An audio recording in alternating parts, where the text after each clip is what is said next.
তোমাদের রঘুবংশম চতুর্দশ সর্গের রচনাধর্মী প্রশ্ন গত দিনে একটা বলেছিলাম। আজকে আর একটা প্রশ্ন রয়েছে, স্থিতাং নির্দেশে পৃথকা দিদেশ আদেশটি কি? কে কাকে এই আদেশটা দিয়েছিলেন এবং কেন? আদেশটি কিভাবে পালিত হয়? পাঠ্যাংশ অনুসরণে এটা বলো। আদেশটি দহৎ পূরণের গর্ভিণী শ্লোক অভিলাষ পূরণের ছলে সীতাকে বাল্মীকি মুনি তপবনে নিয়ে গিয়ে পরিত্যাগ করার। রামচন্দ্র তার একান্ত অনুগত অনুজ লক্ষণকে এই আদেশ দিয়েছিলেন। ভদ্র নামক চরের মুখ থেকে রাজা রামচন্দ্র জানতে পারলেন যে পুরবাসী পূজারা রাক্ষস গৃহবাসিনী সীতার চরিত্র সম্পর্কে কলঙ্ক রটনা করছে এবং তার গ্রহণের জন্য রামচন্দ্রের নিন্দা করছে।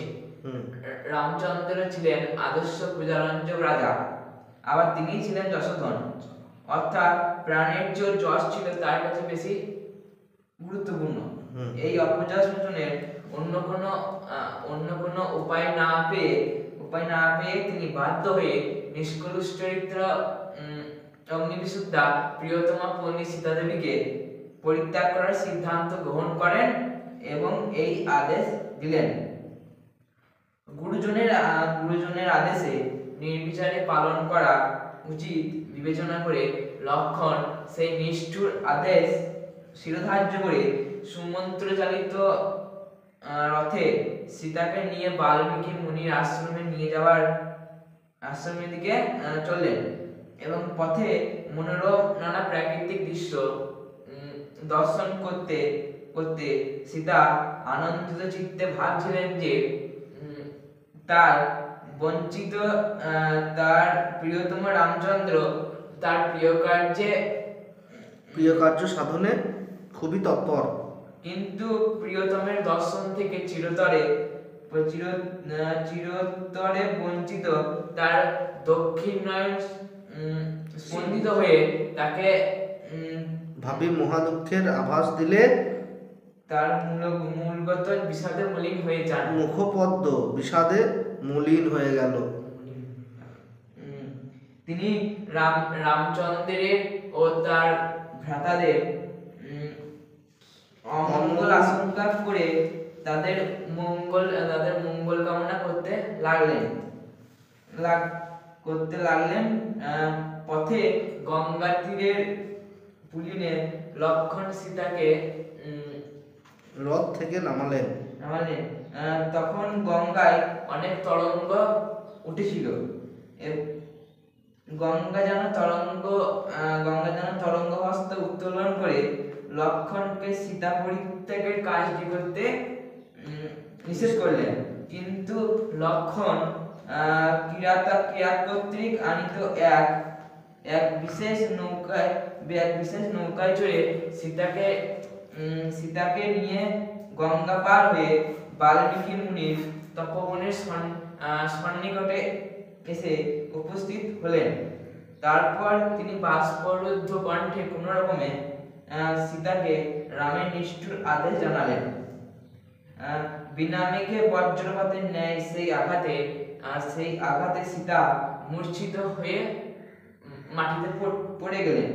পরে লক্ষণের জন্যে জ্ঞান ফিরে পেয়ে সীতা প্রথমে অগ্নি পরীক্ষায় রামের সামনে শুদ্ধ চরিত্র প্রমাণিত হওয়া সত্ত্বেও লোকাপবাদ শুনে তাকে পরিত্যাগের জন্য রামচন্দ্রের বিরুদ্ধে ক্ষোভ জানালেন, কিন্তু পরক্ষণে সে কথা সংশোধন করে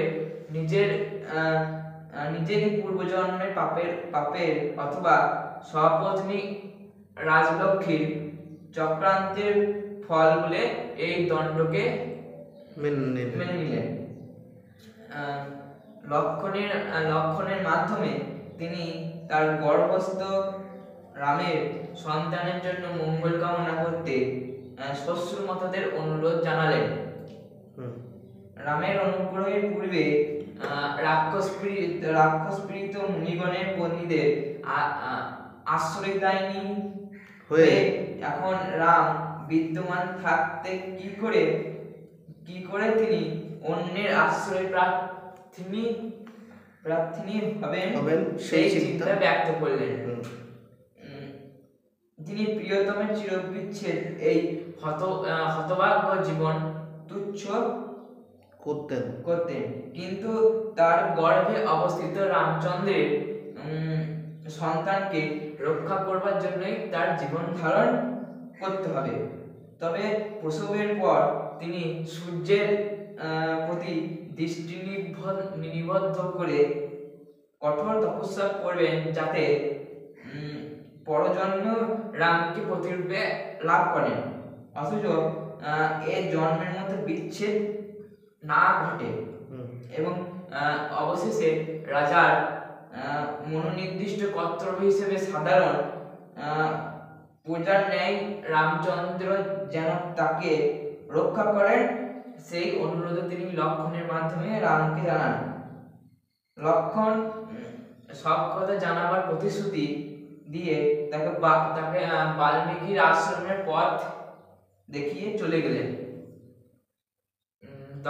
তখন সীতা পূর্বীর ন্যায় মুক্ত কণ্ঠে কাঁদতে লাগলেন।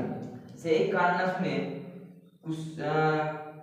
কুসমমিত সমীধর আহরণে নির্গত করুণা পরায়ণ বাল্মীকি মুনি তার কাছে এসে তাকে সান্ত্বনা দিয়ে পিতৃস্নেহে কন্যারূপে গ্রহণ করে নিজের আশ্রমে নিয়ে গেলেন, এবং এইভাবে রামচন্দ্রের আদেশ পালিত হলো।